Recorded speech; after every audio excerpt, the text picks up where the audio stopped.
बिस्मिल्लाहिर्रहमानिर्रहीम। अस्सलाम वालेकुम स्टूडेंट्स। आज हमने जो टॉपिक डिस्कस करना है that is related to our theory chapters and it's related to the market. Market के बारे में हमने ऑलरेडी भी डिस्कस किया हुआ था कि market is basically a place where the financial assets are sold और बाउट। ठीक है, फाइनेंशियल एसेट्स को हम जहाँ पे बाइंग एंड सेलिंग होती है उसको हम फाइनेंशियल मार्केट कहते हैं। फाइनेंशियल एसेट्स हमारे कौन कौन से हो सकते हैं? Financial assets are like are financial securities including like bonds हो गए, हमारे पास प्रेफर्ड स्टॉक हो गया, हमारे पास कॉमन स्टॉक हो गया, डिबेंचर्स हैं, मॉर्गेजेस हैं। ठीक है, डिफरेंट टाइप ऑफ जो भी आपके पास सिक्योरिटीज आ जाएगी। ठीक है, तो वो market is basically the idea where the buying and selling of financial assets are held. ठीक है, तो यहाँ पर उसमें कुछ टर्म्स हैं जो हम डिस्कस करेंगे। Number one is like the capital market. Capital market में आपसे कह रहे हैं the market for relatively long term और greater than 1 year original maturity. Financial instrument मतलब लाइक वो फाइनेंशियल इंस्ट्रूमेंट्स जिनकी जो मेच्योरिटी है वो मोर देन 1 ईयर होगी, उसको हम लॉन्ग टर्म फाइनेंशियल एसेट्स कहते हैं। उसके अंदर बॉन्ड्स होते हैं और स्टॉक्स होते हैं। और कैपिटल मार्केट जो होती है उसके अंदर हम लॉन्ग टर्म एसेट्स को ट्रीट करते हैं। मतलब आपकी कैपिटल मार्केट के अंदर हमेशा आपके जो लॉन्ग टर्म एसेट्स होंगे या फाइनेंशियल इंस्ट्रूमेंट्स या फाइनेंशियल सिक्योरिटीज होंगी वो ट्रेड होंगी। और उसके लिए क्या है, the market for relatively long term, मतलब वो मार्केट जो कि लॉन्ग टर्म एसेट्स को डील करती है। Long term assets like bond हो गए और हमारे स्टॉक्स हो गए। नेक्स्ट आपने कह रहे हैं primary market. Primary market a market where new securities are bought and sold for the first time, a new issues market. ठीक है, एक वो मार्केट जहाँ पे कोई भी सिक्योरिटी फर्स्ट टाइम ट्रेड होगी। हमने ऑलरेडी भी इसको डिस्कस किया था कि एक बार जब कंपनी कोई सिक्योरिटी इशू कर देती है तो डेफिनेटली कंपनी ही फिर उसको टेक बैक नहीं करती।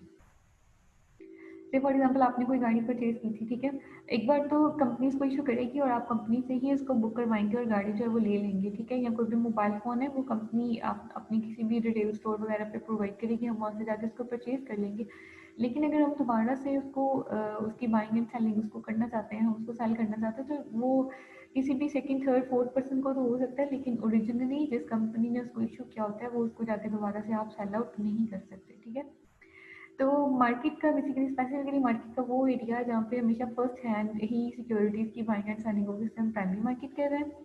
And about secondary market he is saying a market for existing और the used securities rather than new issues. कहते हैं न्यू इश्यूज के अलावा, मतलब न्यू इश्यूज न्यू सिक्योरिटीज़ नहीं है, जहाँ पे भी आपकी एग्जिस्टिंग सिक्योरिटीज़ की एक्सचेंज होगी तो उसको हम सेकेंडरी मार्केट में ट्रेड करेंगे। और सेकेंडरी मार्केट की जो सबसे बड़ी एग्जांपल है वो हमारे पास स्टॉक एक्सचेंजेस हैं, जहाँ पर आपका सारे का सारा स्टॉक जो होता है वो उसकी ट्रांजेक्शन होती है, वो सारे के सारे एग्जिस्टिंग शेयर्स होते हैं। वहाँ पर कोई भी न्यू शेयर जो होता है वो ट्रीट नहीं होता। नेक्स्ट बेसिकली ओके, जब भी हम तीन तरह से जब भी हम कभी भी शेयर जनरल पब्लिक को इशू करते हैं ना, तो वो तीन तरह से इशू होते हैं। मतलब न्यू सिक्योरिटीज जब भी इशू होती हैं तो वो तीन तरह से होती हैं। नंबर वन पे तो हमारे पास आ जाता है कि पब्लिक इशू। हम जनरल पब्लिक को सारे के सारे शेयर्स इशू कर देते हैं। जनरल पब्लिक में से जो लोग इंटरेस्टेड होते हैं, जिन लोगों के पास पैसा, like the people who are willing to buy and have the affordability. ठीक है, जो विलिंग भी होते हैं बाय करने के लिए और जिनकी अफोर्डेबिलिटी भी होती है, वो उन शेयर्स को क्या कर लेते हैं, बाय कर लेते हैं। ठीक है, सेकंड इसको हम पब्लिक इशू कहते हैं। ठीक है, जनरल पब्लिक को ऑफर कर दें, जनरल पब्लिक में से जो लोग अफोर्ड करते हैं और जिन लोगों की कैपेसिटी और जो लोग विलिंग या इंटरेस्टेड हैं वो उन शेयर्स को बाय कर लेंगे। नंबर टू पे हम जो इशू करते हैं वो राइट ऑफरिंग होती है। राइट ऑफरिंग का मतलब होता है आप अपने एग्जिस्टिंग शेयर होल्डर्स को एक राइट देते हैं कि ऑलरेडी भी आपने कंपनी के शेयर्स परचेज किए हुए हैं। अगर आप चाहते हैं कि मजीद शेयर्स कंपनी से बाहर ना जाए, ठीक है, कोई मजीद बाहर के लोग आके ऑनर ना बन जाए, तो we are giving the right कि आप ही इन शेयर्स को जो है वो क्या कर लें, परचेज कर लें। ओके, थर्ड नंबर पे हमारे पास आता है प्राइवेट प्लेसमेंट। प्राइवेट प्लेसमेंट में हम क्या करते हैं, हम एक स्पेसिफिक ग्रुप ऑफ इन्वेस्टर्स को ऑफर कर देते हैं।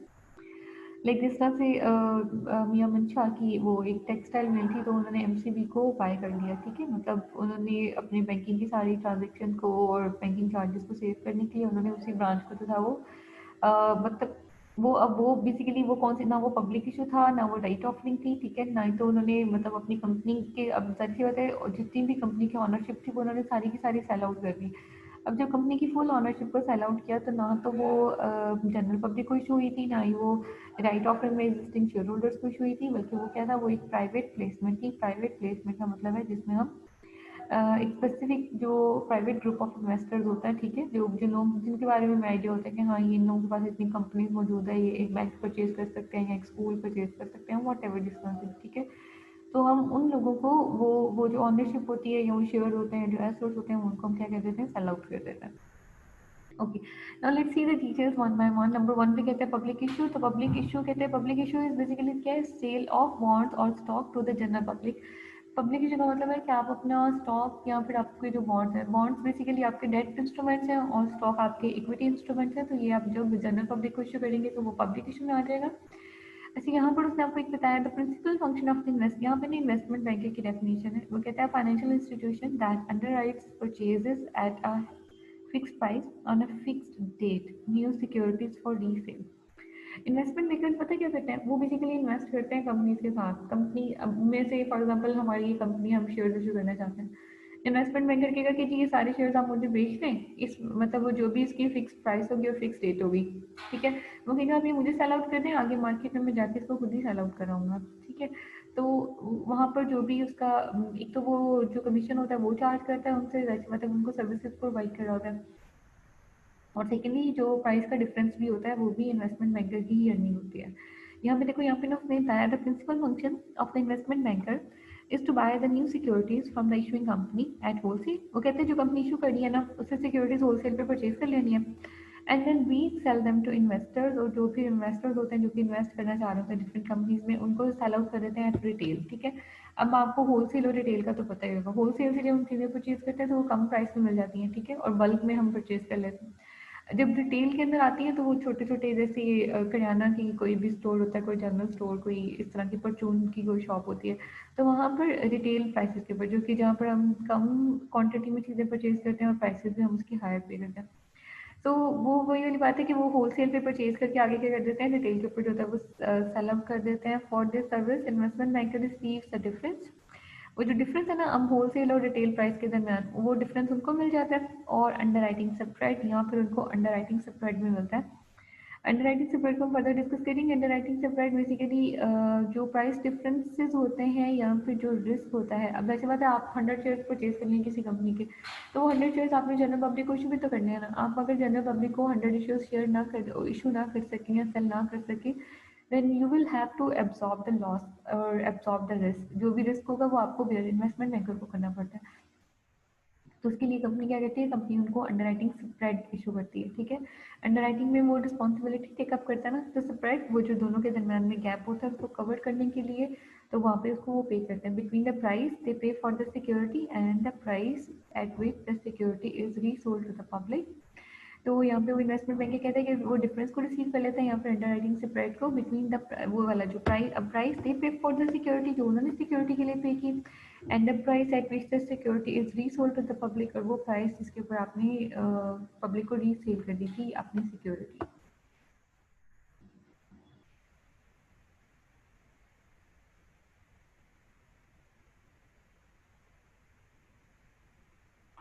नेक्स्ट आपसे ट्रेडिशनल अंडरराइटिंग की बात करें। अच्छा, यहाँ पर बेसिकली वो तो उसने वैसे आपको एक इन्वेस्टमेंट बैंकिंग की डेफिनेशन बता दी थी। Traditional underwriting is quite very simple. Traditional underwriting में वही होता है कि इन्वेस्टमेंट बैंकर्स जो होते हैं वो इन्वॉल्व होते हैं, हम उनको अपने शेयर्स होते हैं वो सेल कर देते हैं, अंडरराइटिंग स्प्रेड भी उनको पे कर देते हैं, जो प्राइस का रिस्क होता है वो भी उन्होंने अब्जॉर्ब करना होता है। अगर कोई शेयर्स परचेज सेल आउट नहीं होते जनरल उसमें मार्केट में, तो कंपनी उसका रिस्क बेयर नहीं करती, इन्वेस्टमेंट बैंकर बेसिकली उसका जो रिस्क होता है उसको बेयर करता है, ठीक है। तो चाहे उसको खुद ही परचेज करके अपने पास रखने पड़े तो वो उसको ये भी करता है। तो ट्रेडिशनल अंडरराइटिंग में वही है कि अंडरराइटिंग का ट्रेडिशनल प्रोसेस यही है कि आप किसी भी अंडरराइटर के थ्रू, अंडरराइटर्स बेसिकली कौन होते हैं, जनरली ये इन्वेस्टमेंट बैंकर्स होते हैं, उनको हम लोग उसका अंडरराइटिंग स्प्रेड पे करते हैं और उनको सारे शेयर्स होते हैं वो सेल आउट कर देते हैं। अब उनकी रिस्पॉन्सिबिलिटी बन जाती है कि वो जाके उनको मार्केट में क्या कर दें, सेल आउट कर दें, ठीक है।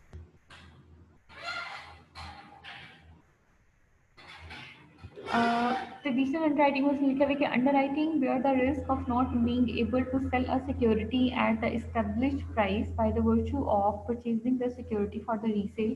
वो कहते हैं जो सिक्योरिटी उन्होंने परचेज की थी रीसेल पर्पज के लिए, अगर वो उसके ऊपर डिजायर्ड या डिसाइडेड प्राइसेस ना कर सकें, वो जनरेट ना कर सके, इट इज़ अनएबल, ठीक है। अगर वो अनएबल है कि उसको उसी प्राइस के ऊपर सेल करे जो उन्होंने डिसाइड की थी, तो फिर इन्वेस्टमेंट बैंकर की रिस्पॉन्सिबिलिटी होती है कि जो भी रिस्क होगा, जो भी डिफरेंस होगा, जो भी लॉस होगा, वो उसको खुद बियर करेंगे, ठीक है। अब यहाँ पर उसने आपको कुछ जो चीज़ें हैं वो सेम वही वाली हैं ये वाले पैराग्राफ के अंदर।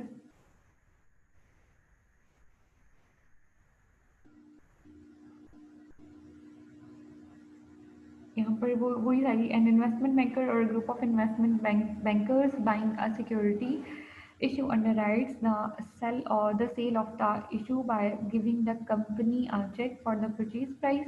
वो कहते हैं जो इन्वेस्टमेंट बैंकर होते हैं या फिर ग्रुप ऑफ इन्वेस्टमेंट बैंकर्स भी हो सकते हैं, बाइंग अ सिक्योरिटी, वो एक सिक्योरिटी को बाय करते हैं।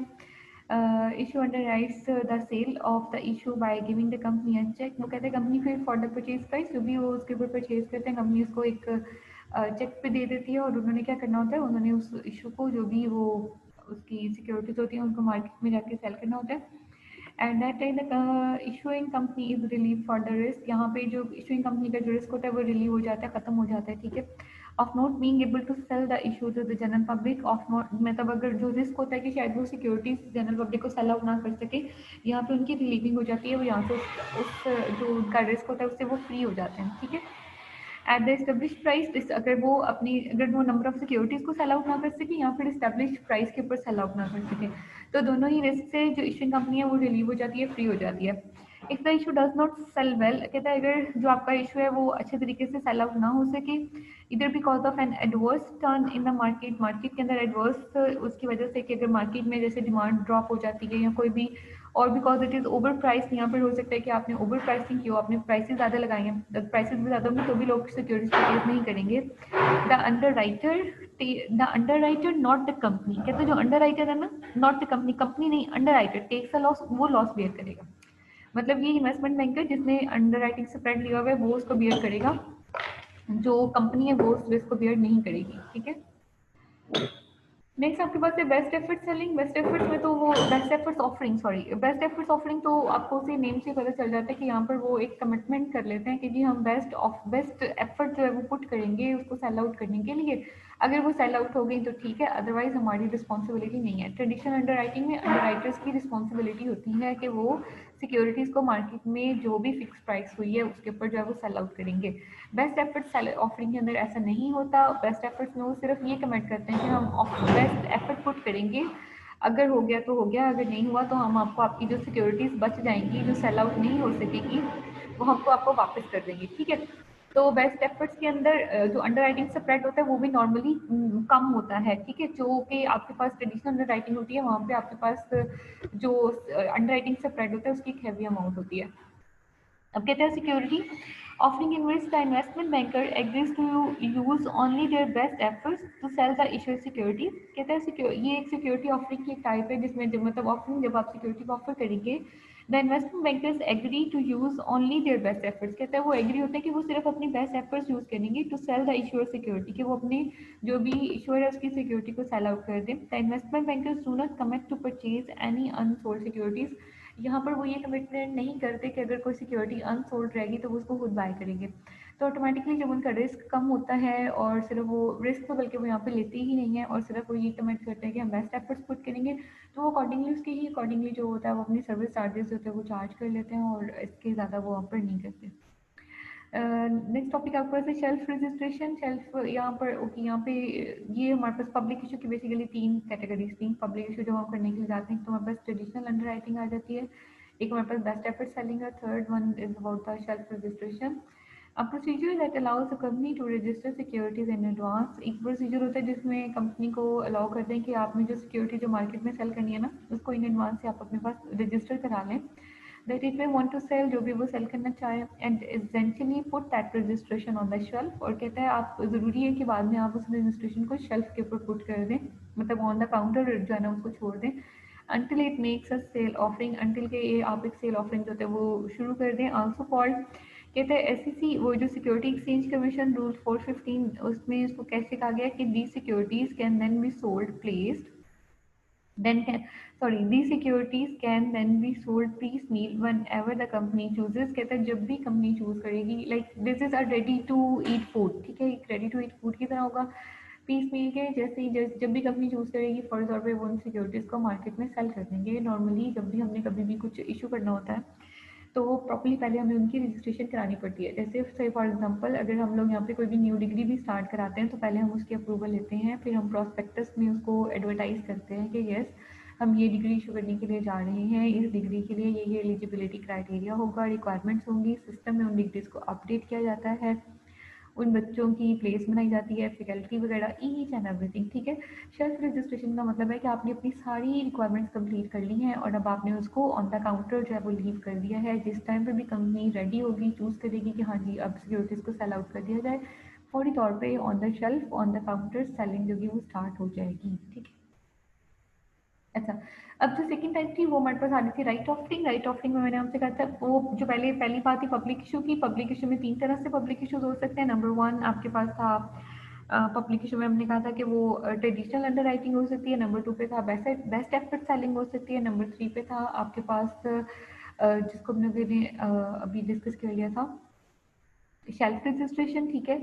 अब नंबर 2 पे आपके पास आ रही है राइट ऑफरिंग। राइट ऑफरिंग में बेसिकली क्या कहते हैं प्रिविलेज सब्सक्रिप्शन या फिर इसको राइट ऑफरिंग कहते हैं। प्रिविलेज सब्सक्रिप्शन में प्रिविलेज का मतलब भी वही है कि प्रेस्टिज देना, प्रेफरेंस देना, किसी को एक्स्ट्रा वो बेनिफिट देने की कोशिश करना या उसको कोई रिगार्ड करना, ऑनर देना।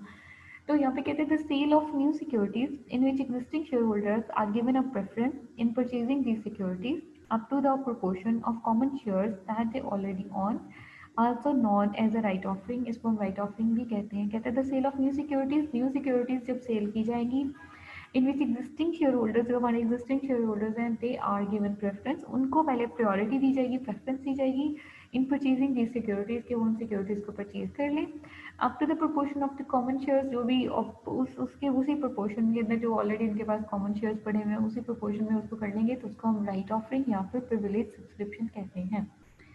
नंबर 2 पे आपके पास आ रहा है प्रीम्प्टिव राइट। बेसिकली ये इसी प्रिविलेज सब्सक्रिप्शन में फर्दर जो टॉपिक मतलब ये प्रिविलेज सब्सक्रिप्शन का मतलब है कि उनको प्रेफरेंस दी जाएगी।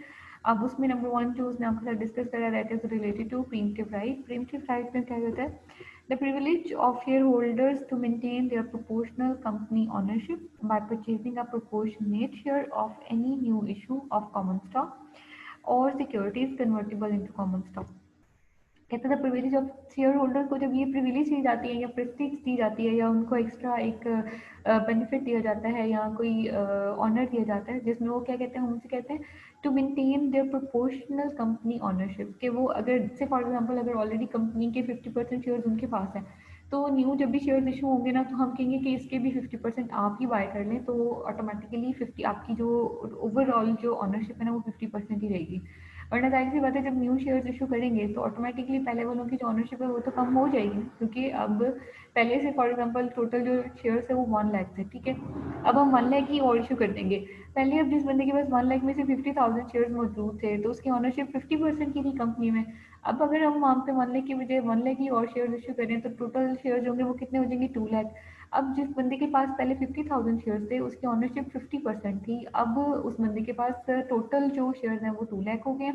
उस बंदे के पास जो शेयर्स मौजूद हैं वो हैं 50,000, तो अब उसकी जो ऑनरशिप है वो 25% रह गई है, ठीक है। तो डेफिनेटली न्यू इशू के बाद जो ऑनरशिप की प्रोपोर्शन होता है या जो भी रेशियोज होती हैं वो चेंज हो जाती हैं। तो प्रीम्प्टिव राइट में क्या कहते हैं the privilege of the shareholders to maintain their proportional company ownership. उनको एक प्रिविलेज दी जाती है कि ऑलरेडी जो आपके पास कंपनी की ऑनरशिप में जो आपका प्रोपोर्शन मौजूद हो ना आप उसको मेंटेन कर लें bye purchasing a proportionate share of the new issue, ताकि जो न्यू इशू हुआ है उसके अंदर से भी जो प्रोपोर्शनेट या जो भी उसकी डिवाइडेड शेयर है वो भी आप परचेज कर लें, चाहे वो कॉमन स्टॉक हो या फिर कोई ऐसी सिक्योरिटी जिसे बाद में फ्यूचर में जाके कॉमन स्टॉक में कन्वर्ट कर दिया जाए। तो दोनों ही सिचुएशन में उनको मतलब राइट मिल जाता है, ठीक है। Right basically क्या right is a short term option to buy a certain number or fraction of the securities for the from the issuing corporation, also called subscription right। इसको हम subscription right भी कहते हैं। right वही वाली बात है, आपके पास एक ऑप्शन होता है to buy a certain number of securities, ठीक है। आपके पास ऑप्शन होता है कि आप मतलब आपको एक चांस दिया जाता है, आपको एक ऑप्शन दिया जाता है, ठीक है, कि आप इसके ऊपर जो है ना वो इतना जो सिक्योरिटी जो है ना हम आप परचेज कर सकते हैं फ्रॉम द इशूइंग कॉर्पोरेशन। जो भी कॉर्पोरेशन इसको इशू करी है इसको हम लोग क्या कहते हैं, हम इसको सब्सक्रिप्शन राइट भी कहते हैं। राइट के बारे में बेसिकली क्या होता है, राइट की ना एक प्राइस होती है, जैसे फॉर एग्जांपल $10, $5, $2। तो अब जब आप उस राइट के अकॉर्डिंगली उस सिक्योरिटी को परचेज कर लेते हैं ना तो उस सिक्योरिटी की प्राइस में से वो जो राइट वाले पैसे होते हैं ना वो माइनस हो जाते हैं, ठीक है। मतलब वो डेफिनेटली एक सिक्योरिटी आपको 100 रुपीज़ की मिल रही थी, हमें उसके ऊपर राइट मिल जाता है कि आप इसको परचेज करते हैं। हम उस राइट को एक्सरसाइज कर लेते हैं। तो अब वो ऑलरेडी जो 100 रुपीज़ की सिक्योरिटी थी, वो राइट वाला जो $2 है उसमें से माइनस होकर इस टाइम हमें कितने की मिलेगी, $98 की मिल जाएगी। ठीक है, यहाँ पे कहते हैं the holder of the right has 3 choices, जिसको भी राइट मिलेगा उसके पास 3 चॉइसेस होंगी। एक्सरसाइज द राइट, कि वो अपने राइट को एक्सरसाइज कर ले। अगर अपने राइट को एक्सरसाइज करेगा तो इसका मतलब है कि जो भी सिक्योरिटीज उसको इशू की जा रही है, से फॉर एग्जांपल 10 राइट्स हैं, ठीक है, और तो वो 10 शेयर्स हैं वो बाय कर लेता है, 20 राइट्स हैं तो वो 20 शेयर्स बाय कर लेगा, ठीक है, 100 राइट्स है तो 100 शेयर्स बाय कर लेगा। एक्सरसाइज राइट का मतलब है and subscribe for the additional shares, वो कहते हैं कि वो राइट को एक्सरसाइज कर ले और जो भी एडिशनल शेयर्स हैं उनकी सब्सक्राइब कर ले और उनको बाय कर ले। ऑप्शन नंबर 2 में कहते हैं sell the right. Sell the right का मतलब होता है कि वो खुद से उसको एक्सरसाइज नहीं कर रहा, because they are transferable. Rights होते हैं वो ट्रांसफरेबल भी होते हैं, ठीक है। अगर मेरे पास पैसे नहीं है कि मैं मजीद शेयर्स परचेज कर सकूँ, तो मैं क्या करूँगी, मैं अपना राइट ही किसी को सेल कर दूंगी। कि मैं किसी से कहती हूँ कि हाँ जी, मैं आपको ये राइट जो है वो सेल करनी हूँ, अब आप कंपनी के इतने शेयर्स हैं वो परचेज कर सकते हैं, और राइट की जो भी प्राइस है $2, $5, $10 जो भी अमाउंट है वो आप मुझे पे कर दें, ठीक है। और नंबर 3 पे कहते हैं डू नथिंग। डू नथिंग का मतलब आप कुछ भी ना करें, and let the rights expire, और राइट को एक्सपायर होने दें। देखो अगर आप यहाँ पे देखो तो आपसे कह रहे हैं short term option, short term option होती है, और यहाँ पे देखो उसने टाइम पीरियड भी बताया। Generally the subscription period is 3 weeks और लेस। जनरली जो सब्सक्रिप्शन पीरियड होता है ना वो तीन तीन हफ्तों का या उससे भी कम का होता है, ठीक है। मतलब 3 हफ्ते के अंदर, मतलब जो भी टाइम ड्यूरेशन होगा उसके अंदर अगर आप अपने राइट को एक्सरसाइज कर लेते हैं या फिर आप उसको सेल कर देते हैं, अगर आप ना उसको एक्सरसाइज करते हैं और ना ही उसको सेल करते हैं, तो फिर वो क्या हो जाएगा, फिर वो एक्सपायर हो जाएगा, फिर आप दोबारा उसके साथ कुछ भी नहीं कर सकते। तो ये था बेसिकली आपके पास second type. Number 1 public issue, number 2 पे था राइट ऑफरिंग, और number 3 private placement. Private placement के बारे में मैंने आपको बता दिया था कि उसमें स्पेसिफिक जो ग्रुप ऑफ इन्वेस्टर्स होते हैं उनको, मतलब कोई कंपनी हो सकती है, कोई रिच पीपल हो सकते हैं, कोई भी ऐसे लोग होते हैं, उनको हम लोग वो इशू कर देते हैं, वो सिक्योरिटीज़ होती हैं वो हम लोग उनको इशू कर देते हैं कि हाँ जी ये सिक्योरिटीज़ आप जो है वो बाय कर लें, ठीक है।